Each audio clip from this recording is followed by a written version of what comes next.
दोस्तों नमस्कार, मेरा नाम रविकांत भारती है। हरियाणा के नूह में जो घटना हुआ उसके ऊपर मैंने तमाम कई वीडियो बनाए, लेकिन एक वीडियो बनाना छूट गया था क्योंकि हरियाणा के नूह में जो घटना हुआ उसमें तमाम आप नफरतबाजों को देखे जो मेवात में जाके नफरत फैलाने का कोशिश कर रहे थे।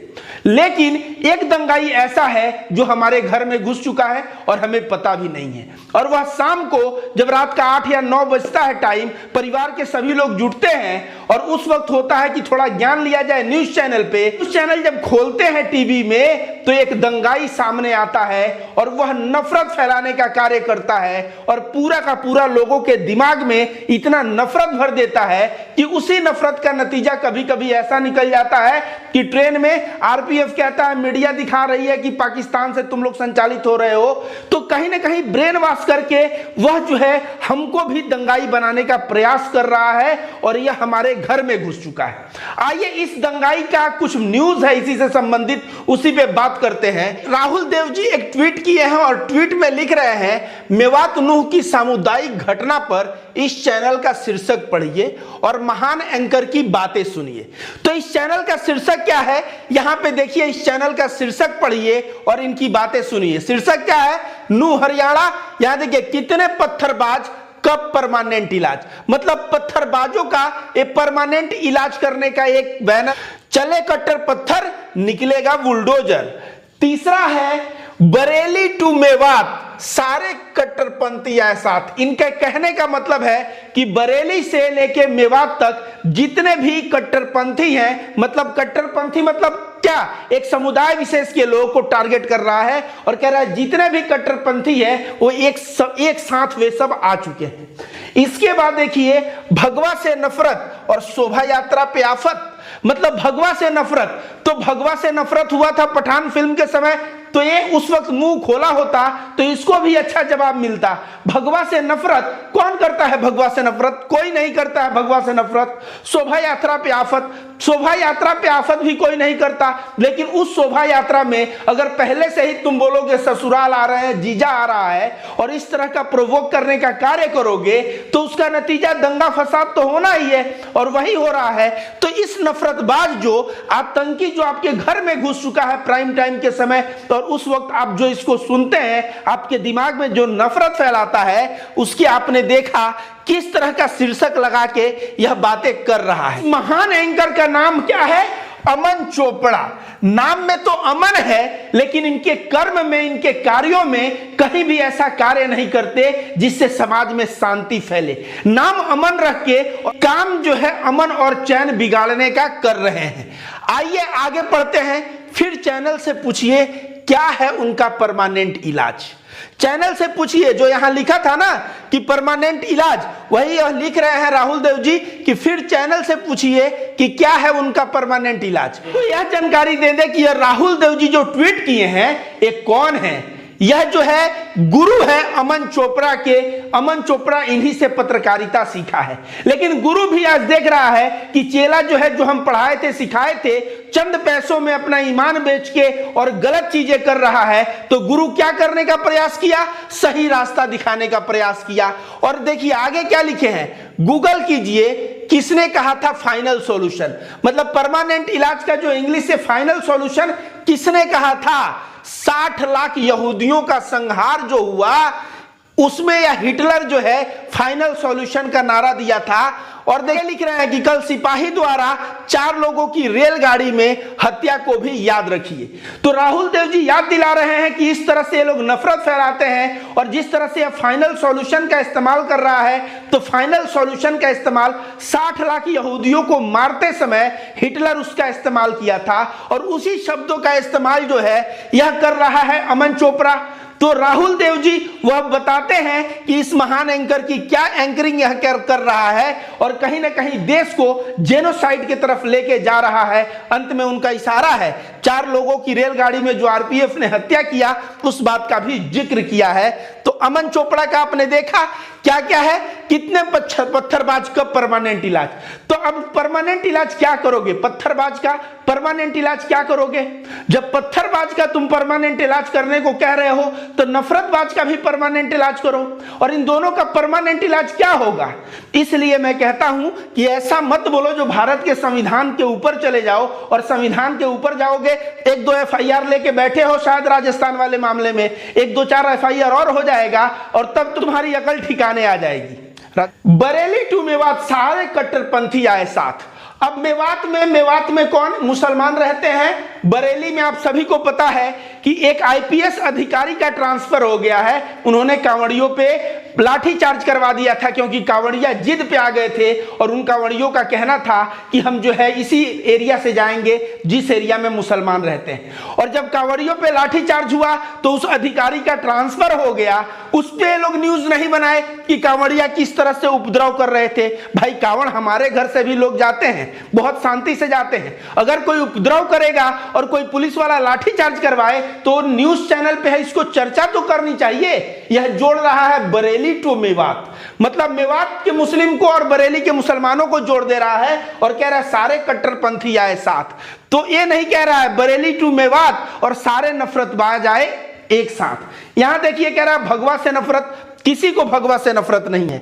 आगे आइए दोस्तों, मैं बताता हूं कि अमन चोपड़ा ने अपने गुरु को एक जवाब लिखा है और वह गुरु को क्या जवाब लिखा है आइए आगे बताते हैं। राहुल सर प्रणाम। आज उन्हीं 90 लाख यहूदियों का देश इजराइल दुश्मनों के घर में घुस के उनका परमानेंट इलाज करता है, जिससे कुछ बारूदी बुद्धिजीवियों को पीड़ा होती है। अब देखिए जर्मनी में हिटलर क्या था?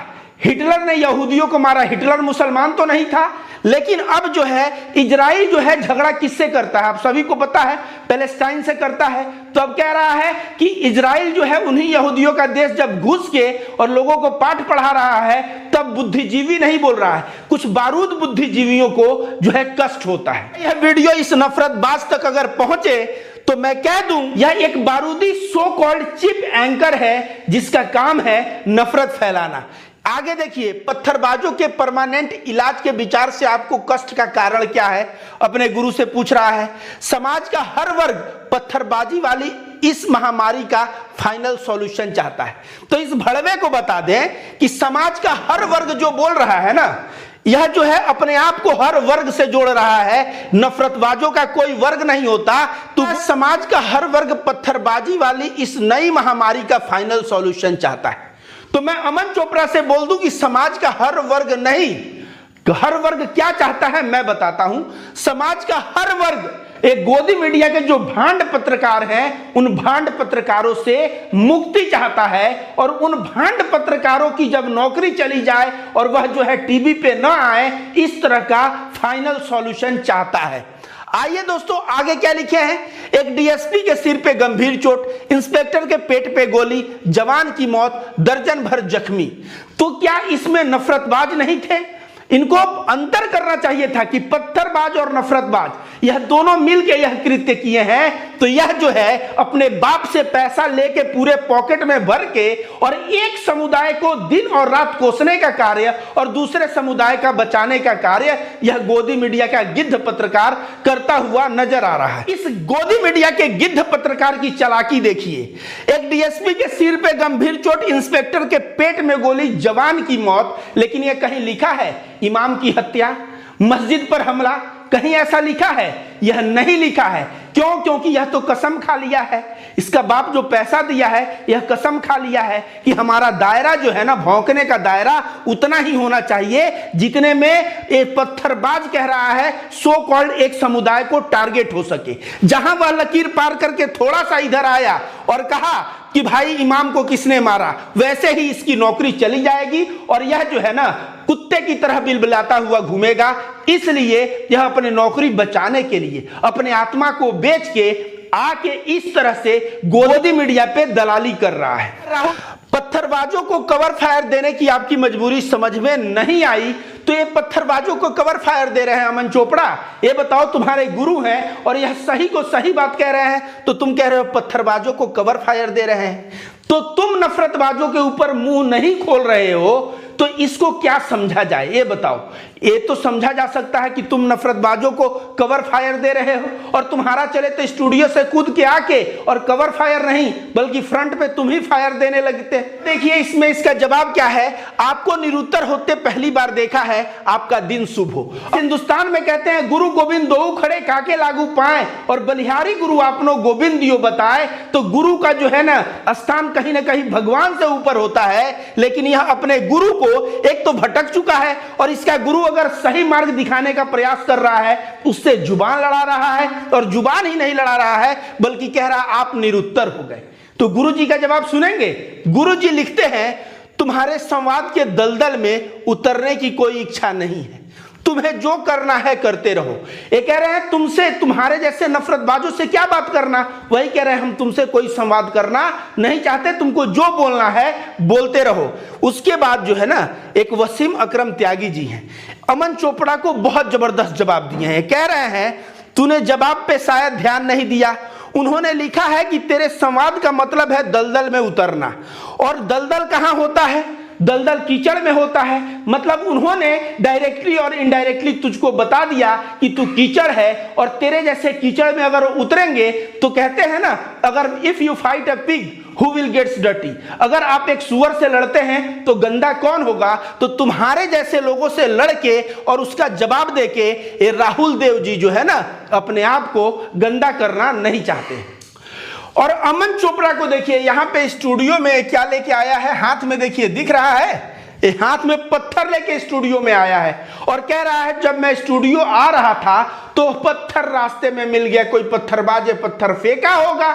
तो मैं बता दूं कि यहाँ पत्थरबाज भी नहीं है बल्कि यहाँ बहुत लोग जूताबाज भी हैं, और जूतों का माला पहना के घुमा के तो हिंदुस्तान काफी लोगों को सुधारा भी है। तो तेरे जैसे गिद्ध मीडिया के गोदी पत्रकार, ये जो है ना पत्थर हाथ में मिल रहा है, खुदा ना खास्ता कभी ये ना कहो कि तुम्हें जूताबाज मिल जाए और जूता पहना के तुम्हें घुमाएं ताकि तुम्हारी बुद्धि खुल जाए। और यह कह रहा है रवीश कुमार जी को टारगेट कर रहा है, कह रहा है रवीश कुमार जी जो है यह लाइक शेयर सब्सक्राइब के लिए भीख मांगते रहते हैं, गिड़गिड़ाते रहते हैं। रवीश कुमार जो भी है वह मालिक है, तू अंबानी के चैनल का एक नौकर है, और एक नौकर कितना औकात होता है, जितना जो है मालिक ऑर्डर देगा तुझे वो करना है। रवीश कुमार भी तो एनडीटीवी में थे, उन्होंने कुत्ते की तरह दुम हिलाना पसंद नहीं किया। उन्होंने देखा कि कहीं ना कहीं उनके ईमान पे आवाज आ रही है, उन्होंने छोड़ के यूट्यूब चैनल खोल लिया, और बोलते ही हैं लाइक करो शेयर करो सब्सक्राइब करो।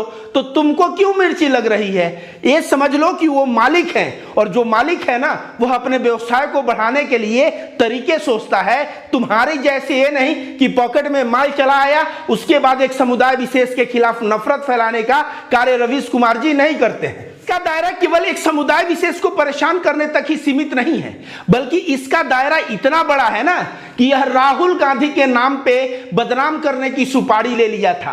राजस्थान में एक मंदिर को ऐसा खबर दिखाया उस मंदिर के खिलाफ कि भड़काऊ हो गया, और इसके ऊपर एफआईआर हो गई।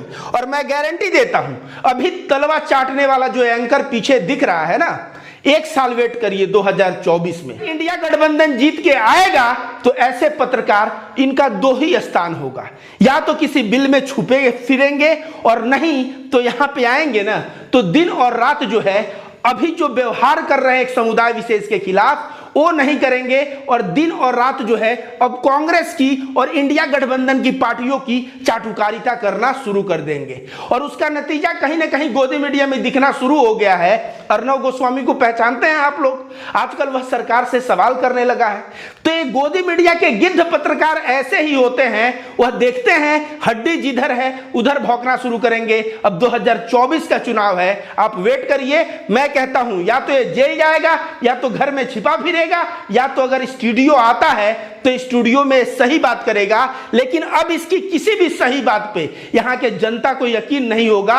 अंततः अंबानी को इसको हटाना पड़ेगा और इस चेहरे के जगह एक ऐसा चेहरा लाना पड़ेगा जिस चेहरे को लोग जो है देखना और सुनना पसंद करें।